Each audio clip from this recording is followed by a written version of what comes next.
காலை வணக்கம். நூலகம். A library is not a luxury but one of the essentials of life. Library is a place vibrating with ideas. A library is a hospital for the mind. உடலுக்கு எப்படி உடற்பயிற்சியோ அப்படிதான் மனதிற்கு பயிற்சி புத்தகம் வாசிப்பது. ஒரு அழகான கவிதை ஒன்று உண்டு. உலகத்திலிருந்து தனித்து இருக்கத்தான் உன்னிடம் வந்தேன். உலகத்திலிருந்து தனித்து இருக்கத்தான் உன்னிடம் வந்தேன்.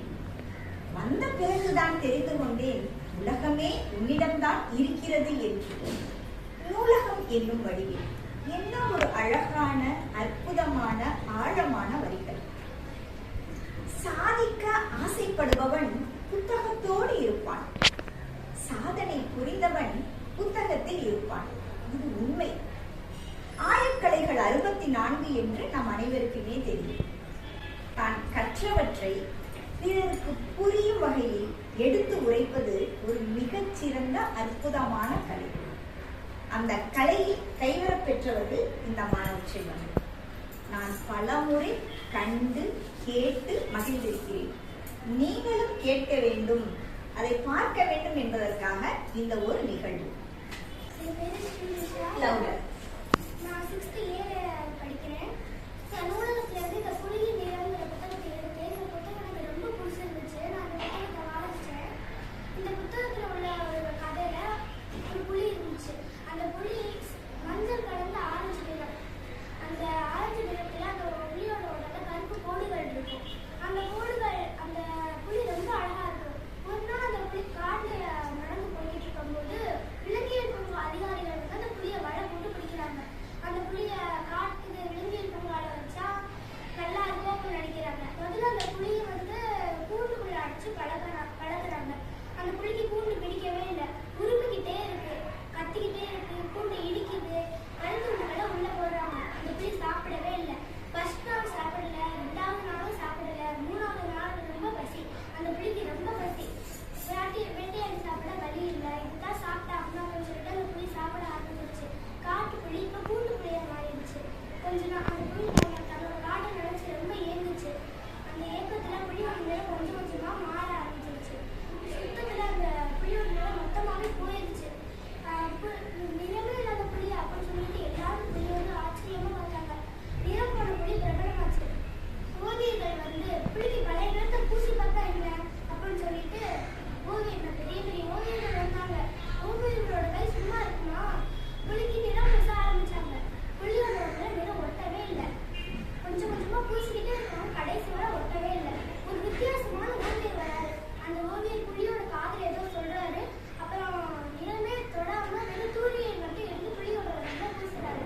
கொஞ்ச நாள் தினமும் அவர் வருவாரு, புலியோட காதுல ஏதோ சொல்லுவாரு, வெறும் தூரியை மட்டும் எடுத்து புலியோட உடம்புல பூசுவாரு. கொஞ்ச நாள் ஆக ஆக புலியோட கலர் கொஞ்சம் கொஞ்சமா வர ஆரம்பிச்சிருச்சு. புலி சந்தோஷமாவும் ஆயிடுச்சு, சோகமா இல்லாம சந்தோஷமாவும் ஆயிடுச்சு. அதுல உள்ள எல்லாரும் ஆச்சரியப்பட்டாங்க. இந்த புலியோட காதல் என்னதான் சொல்லுவாரு அப்படின்னு. அதுல உள்ள ஒரு சின்ன படம் வந்து நீங்க புலியோட காதல் என்ன சொல்லுவீங்கன்னு கேட்டப்ப அவர் சொல்றாரு, நான் புலியோட காதல உன்னை சீக்கிரமே திறந்து விட்டுருவாங்க, நீ உன்னோட காட்டுல நண்பர்களோட ஜாலியா வரலாம், வேட்டையாடி சாப்பிடலாம் அப்படின்னு தான் சொல்லுவேன் அப்படின்னு சொல்றாரு. புலி இருக்க புலியோட சொல்றதுக்கு காரணம் அப்படின்னு சொல்லிட்டு புலியை கூண்டோட காட்டுக்கு எடுத்துட்டு போறாங்க. புலிய கூண்டுல இருந்து திறந்து விட்டாங்க. புலி ஒரே பாய்ச்சலா குறைஞ்சு போய் தன்னோட காட்டு நண்பர்களோட விளையாடுது, வேட்டையாடி சாப்பிடுறது. புலி ரொம்ப சந்தோஷமா இருக்கு. இந்த புத்தகம் எனக்கு ரொம்ப பிடிச்சிருந்துச்சு. இந்த மாதிரி பல புத்தகங்கள் நூலகத்தில் இருக்கு. உங்களுக்கும் படிக்கணும்னு ஆசை இருக்கணும். நீங்களே படிச்சுட்டு கதை சொல்லுங்க. நன்றி.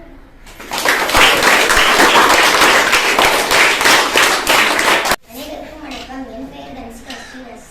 படிக்கிறேன். நான் லைப்ரரியிலேருந்து இந்த கடவுள் கொண்டுன்ற புக் படிச்சிருக்கேன். இந்த புக்கு எனக்கு ரொம்ப பிடிச்சிருந்துச்சு, அதனால நான் இந்த கதை படிச்சிருக்கேன். இறைவனோட படைப்பில் ஓரறிவிலிருந்து 6 அறிவு வரைக்கும் பல விதமான உயிர்கள் படைக்கப்பட்டிருக்கு. இறைவனுக்கு உருவம் கற்பித்தல். கடவுள் ஒரே ஒருவர் தான் நம்புறது. ஒருவேளை கடவுள் நம்பிக்கை இருக்கலையோ அதே போல அந்த ஒரே கடவுள் தான் எல்லா வகையான பலவீனங்களுக்கும் அப்பாற்பட்டவர்களும் நம்ப சொல்லுது. மனிதனை கடவுள் படைச்ச விளைவெல்லாம் தாண்டி கடவுளை மனிதன் படைக்கவில்லை என்று காண்க. கடவுளோட இலக்கணத்தையே மனிதன் சிறுமைப்படுத்திக்க வேண்டும்.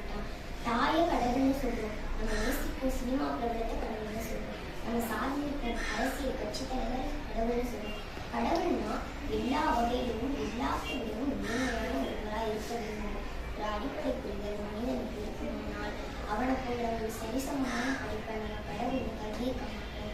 இஸ்லாம் கற்றுக்கிறது உண்மை என்பது கடவுள் மனிதனோட கற்பனைக்கும் அப்பாற்பட்டதும் உண்மை சொல்லுது. இந்த உலகத்துல மனிதனை ஏராளமான படைப்புகள்லாம் இருக்கு. விலங்குகள், பறவை இனங்கள், கடல் வாழ் உயிரினங்கள், உயிரற்ற படைப்புகள், காடு, மலை, கடல், ஆகாயம், சூரியன், சந்திரன், இன்னும் பிற கோள்கள் எல்லாம் நம்மளை மறைக்க வைக்கிற வியப்பு படைப்புகள் ஏராளம். இந்த கதை உங்களுக்கும் பிடிச்சிருந்துச்சுன்னா நீங்கள் லைப்ரரியிலேருந்து எடுத்து படிங்க. நன்றி. வணக்கம், எனது பெயர் ராகினிஸ்ரீ. நான் அந்த புக்கை லைப்ரரியிலேருந்து எடுத்தேன். அந்த புக்கு எனக்கு ரொம்ப பிடிச்சிருந்துச்சு. அதனால நான் உங்களுக்கு கதை சொல்ல போகிறேன். மந்திரவாதிக்கு ஒரு தம்பி இருந்தான். அவன் சாதாரண ஆள் இல்லை. அவங்களோடனா பேசுவான். தான் அண்ணனுக்கு சீனா நாட்டுக்கு போன தான் அண்ணனுக்கு என்னாச்சுன்னு தெரியாம பழகிட்டு இருந்தான். அதோட அவன் தந்திர மந்திரங்களை வச்சு அவன் அண்ணன் கொடூரமான முறையில கொலை செய்யப்பட்டதை அவன் தெரிஞ்சுக்கிட்டான். அவனோட காடு, மேடு, பள்ளத்தாக்கு எல்லாம் பார்க்காம பயணம் செஞ்சான். ஒரு வழியா சீனா நாட்டுக்கு வந்து சேர்ந்தான். ஒரு டீ கடையில் உட்காந்து டீ குடிக்கும்போது சில பெரியவர்கள் பேசிக்கிட்டு இருந்தாங்க. பாத்திமா தொழுகைக்கு வந்திருக்கிறா. உன்னோட மகானோட தீராத நோயை சொல்லு. அவ தொழுகையில இருந்து உன் மகனுக்கு வந்து அந்த நோயை சரி பண்ணி கொடுப்பாங்க. அவட ஐயா, எனக்கு 3 மாதங்களாக தீராத வயிறு வலி இருக்கு. ஆஸ்பத்திரியில போய் பார்த்தேன், ஆனா சரியாகல.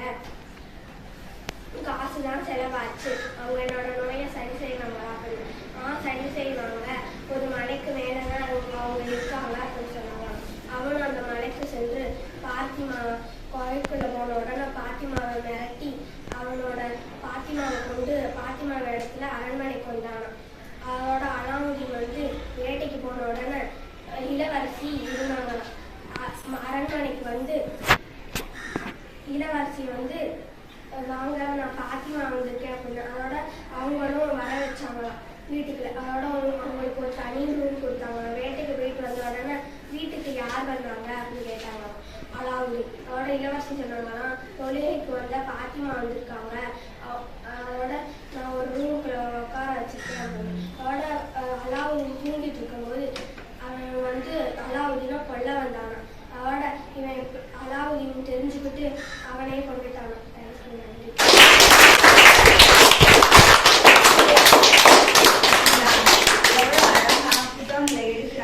கதைகளை உள்வாங்கணும்.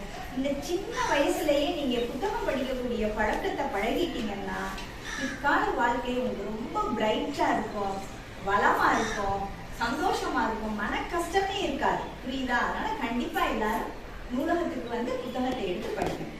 வாழ்த்துக்கள்.